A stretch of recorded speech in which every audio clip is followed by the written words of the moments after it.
මාලිමාවි උදවිය මැතිවරණ වේදිකාවේදී කියපු ප්‍රබලම කාරණයක් තමයි එයාලගේ අපේක්ෂකයෝ උගත් බුද්ධිමත් ඒ වගේම තරුණ ජව සම්පන්න ඇයෝ කියපු එක. 8 පාස් චාමර සම්පත්ත පාර්ලිමේන්තුවේදී උපාධිධාරීන් 159 දෙනා අරින ඇරිල්ල ගැන ඒ දවස්වල සේදුම් බලකාය සමාජ මාධ්‍යවල විවිධ ආකාරයෙන් අදහස් පළ කරලා තිබුණා. කොණ්ඩේ ඩයි කරපු 60 මැනපු ටිල්වින් ස්ටේජ් එකේ තියාගෙන අර චූටි නිලිබට්ටි රනිල්ට මහින්දට නාකි සෙට් එක පන්ලා දාන්න ඕනේ කිව්වා. ඒව මතක් වෙද්දී අනේ අංගවිකල ජීවිත කියලා හිතෙනවා.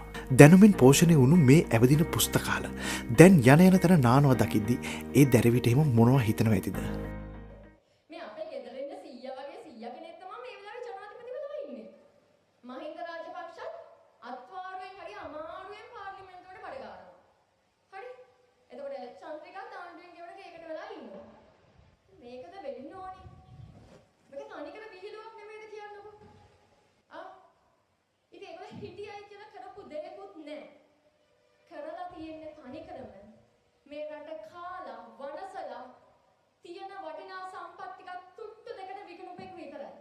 අද අපේ කතානායිකාව මාලිමාවි කට්ටිය පරසක්වල ගහලා පත් කරගත්ත කොළඹ පුරපතනිය ගැනයි.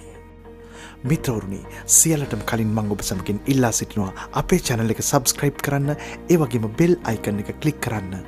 ඔබට පුළුවන් ඒ විට අපේ අලුතෙන් එන හැම වීඩියෝ එකක්ම නරඹන්න. තියෙනවා නගරේ දියුණු වෙලා තියෙනවා. හැබැයි දියුණු වෙන එක ඇත්තටම කොළඹ නගරේ වෙසෙන පිරිසට ඇත්තට මේ දියුණුව දැනෙනවා. ඒ ඩෙවලොප්මන්ට් එක දැනෙනවා කියන ලොකු ගැටලුවක් තියෙනවා. ඉතින් කොළඹ නගරේ අපි බැලුවොත් විනාඩි 20ක් 30ක් වැස්සොත් සම්පූර්ණයෙන් යට වෙන නගරයක්. සමහරවිට කොහෙද යන්නේ මල්ලිපොල් උත්තරයක් එදා දුන්න ගමන් අපි නම් තේරුම් ගත්තා මෙදා පාර කොළඹට කිරිත් නෑ කැකිරිත් නෑ කියලා.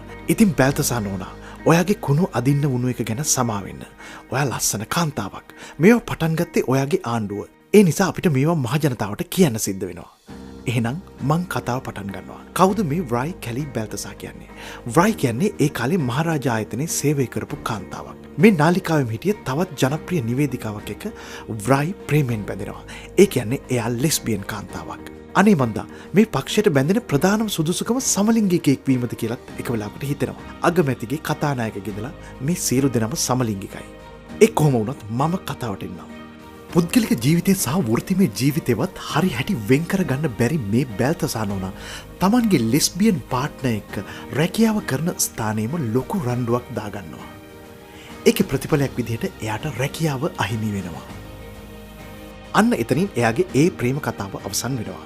ඒ ප්‍රේම කතාව අවසන් වුණාට පස්සේ මේ නෝනා ඔය කාන්තා අයිතීන් වගේ එක එක සංවිධාන වලට බැඳිලා අපේ හරිනි මැඩම් එක්ක සෙට් වෙනවා. ඒ කියන්නේ හරිනිගේ පාර්ට්නර් වෙනවා. ඒ අතර හරිනිට හසනා සේගු ඉසදීම සෙට් වෙනවා. හරිනිගේ ඩබල් ගේම් එක ගැන දැනගන්න බැල්තසා නෝනා ඒ පාර කොල්ලෙක් එක්ක සෙට් වෙනවා. මට තේරෙන්නේ නෑ මේ මිනිසුන්ගේ ප්‍රතිපත්ති මොනවද කියලා. පස්සේ එයා කසාද වදිනවා. දරුවෝ ලැබුණට පස්සේ ඩිවෝස් වෙලා සිංගල් මාම්ගේ රෝල් එක රඟපානවා. ඒ අතරම අර කාන්තා සංවිධාන වගේ දේවල් වල නියැලිලා ලෙස්බියන් සීන් එකේ වැඩ කටයුතු දිගටම කරගෙන යනවා. ඔය රෙදිමාරු කරගෙන අඳින කතා හැම කියාගෙන ඉන්නේ ඊට පස්සේ. මහමැතිවරණ කාලයේදී අනිවාර්යයෙන්ම පාර්ලිමේන්තුවට යන්න පුළුවන් කියලා හිතපු කෙනෙක් තමයි මේ ව්‍රයි කැලි බැල්තසා කියන්නේ. අපේ විශ්වාසවන්ත තොරතුරු වලට අනුව නම් කියවෙන්නේ මේ බැල්තසා නෝනට පාර්ලිමේන්තුවේ ඉන්න නොලැබෙන්නේ හරිනි නිසා කියලා. හරිනිව දාලා ගිය වාඩුව හරිනි පරිමහා ගන්නේ අන්න ඒ විදිහට. පස්සේ අනුරය මැදිහත් වෙලා තමයි බැල්තසා නෝනා කොළඹ මහනගර සභාවට තරඟ කරන්නේ. මිත්‍රවරුනි, කිසිදු දක්ෂතාවයක් නැති මේ ව්‍රයි කැලි බැල්තසා කොළඹ පුරපතිනිය වෙන්නේ අන්න ඔය විදිහට. අපි දැන් මාස 3ක් තිස්සේ සතිපතා අපි මේ ගැන ඉතාමත්ම ලොකු පරිශ්‍රමයක් දරාගෙන අපි කතා කරනවා. මං හිතන්නේ කොළඹ නගරයේ ජනතාවට සාධාරණ කිෂ්ට වෙන විදිහට තමයි නගරේ සැලසුම් කරන්න ඕනේ. ඒක අපි හැමදාම කියනවා වගේ දවසකින් දෙකකින් කරන්න බෑ. හැබැයි හොඳ සැලැස්මක් එක්ක අපි ඉස්සරහට යනවා නම් අපිට ඒ ශක්තියත් එක්ක මේ නගරය ඉතාමත්ම ලස්සනට හදන්න පුළුවන් කියන විශ්වාසය අපිට තියෙනවා. ඒ කාලේ වටගල ලොක්කත් සැදී පැහැදිගෙන උදව්වට ගියේ යටි අරමුණක් ඇතුව වෙන්නේ නැති. මීයක් කඩන්නේ අතලෙව කන්න නෙමෙයිනේ. හැබැයි වටකට රිජෙක්ට් වුණා. කොහොම හරි එහෙන් මෙහෙන් ගේම් ගහලා කට්ටියව බිලි බාගෙන මේ නෝනා කොළඹ පුරපතිනිය වෙනවා. මාස 6න් රට හදනවා කිව්ව අනුර වගේම මේ නෝනත් ෆේල් වෙනවා. මාස 3න් කොළඹ හදනවා කිව්ව මේ නෝනා තාම අඳුරේ අතපත ගන්නවා. හැබැයි තමන්ගේ නිල නිවාසේ ලෙස්බියන් ප්‍රමෝටින් වැඩ ටික කෙරීගෙන යනවා. කොළඹට අනුබද්ධ විශ්වවිද්‍යාලයකින් මෙයා ෆැෂන් ඩිසයිනින් ගැන හදාරනවා.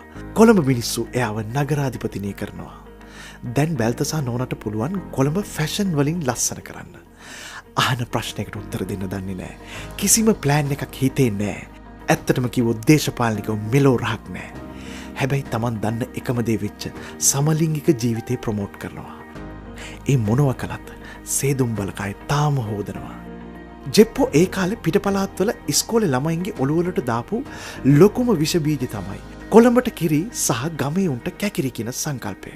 මිත්‍රවරුනි මේ විදිහට ගියොත් කොළඹට කිරි කෙසේ වෙතත් කැකිරිවත් නැති වෙනවා.